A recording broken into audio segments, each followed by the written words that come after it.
Hi everyone, thanks for tuning in to the Inside Warrington podcast. We're here today at Cantilever Park, which if you don't know, which you should do if you're living in Warrington, is home to Warrington Town FC, a club founded in 1949, I believe. So Toby, how you doing, mate? Really well. Good. Really well, fresh off a great victory last night, so Indeed. Buoyant today. Good, that's what we like. So Toby, for those who have never met you or don't know much about the club, can you just introduce yourself as to who you are and what it is you do for the club? Toby Macormac, I'm the Chairman and Chief Executive of Warrington Town Football Club. Involved in every aspect of the business, from how much the pies are in the pie shop to prices behind the bar to how much the players get paid and sort of what players we bring in and what we don't. Really close to it on every level. Arguably one of the busiest people that you can try and get hold of. Well, obviously we know a lot about football. It's great, and there's a lot of passion in the town. But what is it that you love about Warrington Town FC? I think it's just got something. It's got something in a town that it's the third biggest town in the UK with no football league club. It's desperate for something really big. A really big football thing for the whole town to shout at, and that's what the project draws me into. It's delivering that the ultimate prize for football people in the town. Yeah. Pushing for promotion constantly, yeah. Silverware. And I think we've mentioned on a few podcasts that Warrington at the moment, Toby, is going through such a fantastic regeneration process where Warrington's always been shadowed by Manchester, Liverpool, Chester, all those sorts of places, and that we're trying now to create some real identity for ourselves. And I think it's great that you guys are pushing for promotion. You're doing all the great work at the club and keeping the community involved and getting that community spirit behind the club.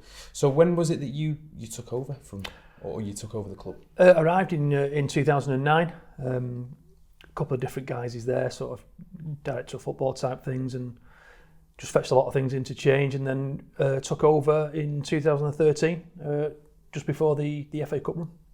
And the rest has been history ever since. Yeah, I like to think. So have you always been connected? Did you always come and watch the games at Warrington, and were you always involved in some way? Or? Just always involved in football in Warrington in general. I was a Warrington and District League officer for a long time. Was involved in Warrington clubs before. Gone up through the Warrington and District League into the Cheshire League, that kind of thing. So I've always been involved in football at all levels, really. Then I got the call one day, would it be interested in coming down and having a look at something? So I did. A few conversations, and like we say, the rest is history, really. And I'd like to think that since 13, it's gone well, because we've done something to progress every year. Yeah. So consistently get better. Yeah, it's making headway. Good. And for those who have been down or to watch a few of the games or maybe haven't, what in terms of influence into the local grassroots scene, I mean, what does Warrington Town mean for grassroots football? I think with people are getting tired of Premier League and huge prices and VAR and all kinds of things. So that's a different topic. Yeah, I think you see people down. You talk to people at games that people that's not been for a long time, or people that are new to it. And one of the first things they always talk about how impressed they are with the standard of football. So people are coming down to watch the games, and it's a good standard and it's good football, good players with some great playing backgrounds. There's lads playing down there that's played 300, 400, 500 football league games, even down to guys that 2 seasons ago were playing Sunday League. We recently sold a player to Blackpool who 2 years ago was playing in the Liverpool Sunday League. Wow. Fantastic progression and success story for the lad, and he was on the bench last night for Blackpool against Chariman. So it shows that it's never too late.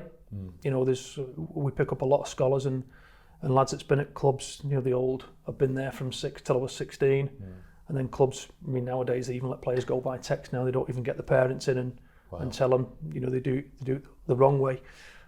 So we've picked up young lads. Good example, Tom Warren, scored the winner last night. Tom got released from a scholarship at Everton, who we'd picked up, and hopefully he's rejuvenated his career and he can get a move. He'll go again. Really good player. And even down to other aspects of, we do mascots on match day. They think the under 11s are mascots on Saturday versus Buxton, which is great for the kids. They come down, they walk out onto the pitch with the players, and they do the line-up, and then they have a group photograph afterwards and all that. And parents love it, kids love it. Of course, got an association with the Warrington Junior League, got 26 junior teams of our own. So there's quite a broad spectrum for everyone, kids and parents alike. So I suppose it's not just about those budding young kids who are trying to, make it go forward and, get picked up at the age of 7, but maybe those who are further down the line of playing career in the 20s and they never knew how good they actually were and can come and have a chat with you guys. And likewise, the people who've been playing for the elite clubs, the hometown is the place to be.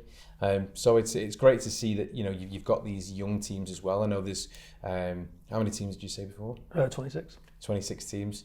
So obviously you guys are going to get the pick of the bunch when they're growing up. Yeah. Well, hopefully they don't get picked up beforehand. Good.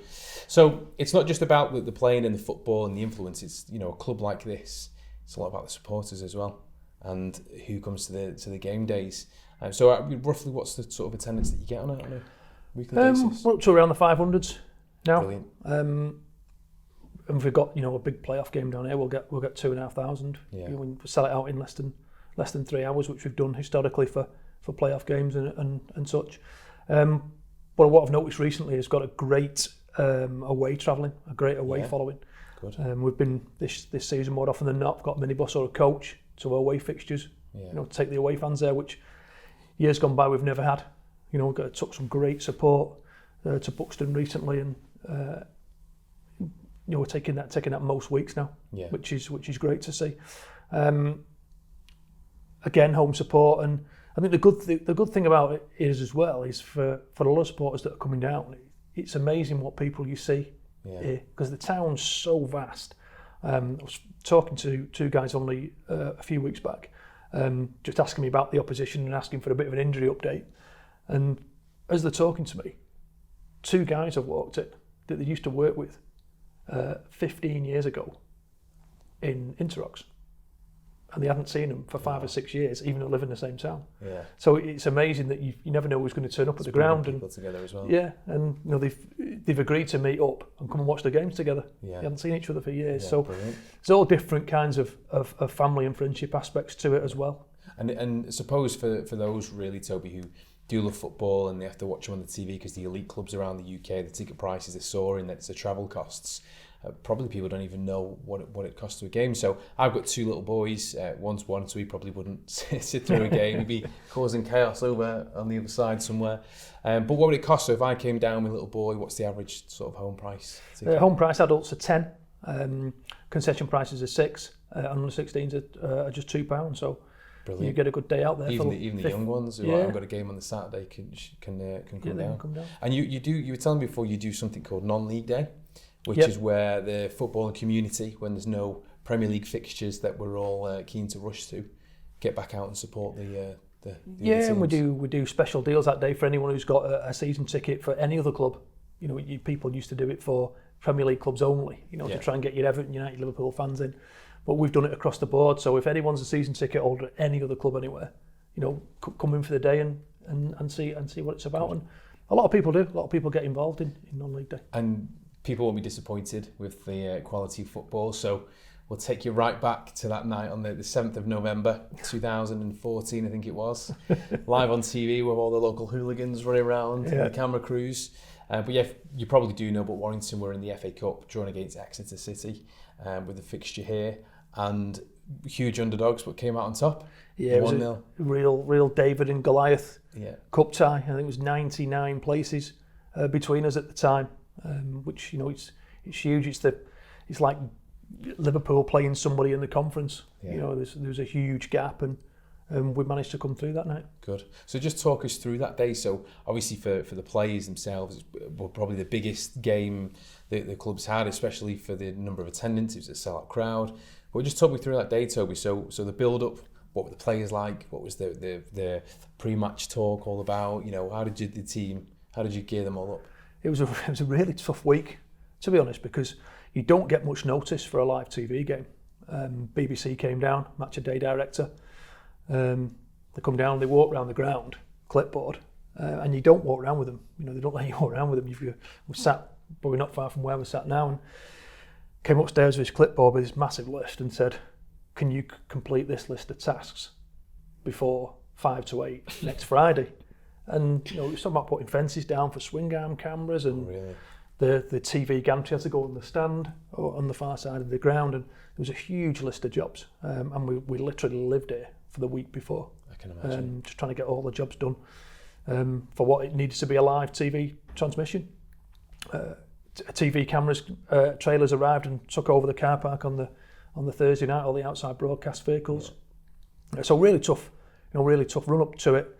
As far as the day goes, we tried to prepare for it as though it was just another game. Didn't want to do anything different for the players, didn't want to bring in at any different time. We just wanted to try and be as normal as we possibly could. Any of them still in work during the day? Yeah, they were. Were they? Yeah, there was a couple in the mornings. They managed to get the afternoons off, but yeah, we just did things as normal as we could, and just so it was quite routine for the players. And we did as much as we could to upset the opposition, but that's all part of trying to win on the day. But a great experience, and I think one of the lasting memories, and it was just a great feat by the BBC, to be fair, because they'd left the ground side cameras just running. So if you check YouTube and look at the video highlights, or even the BBC website, you'll see where all the fans have ran onto the end and the players are on the shoulders, and the atmosphere was just unbelievable. It was like a cup final. Yeah, and that was only captured because they decided to leave the cameras running, because it was the first FA Cup match back on the BBC after something like 10 years, because it switched channels. And I remember going to see the match of the day director, gone 10 o'clock, and I just said, how did it go? Did it go well?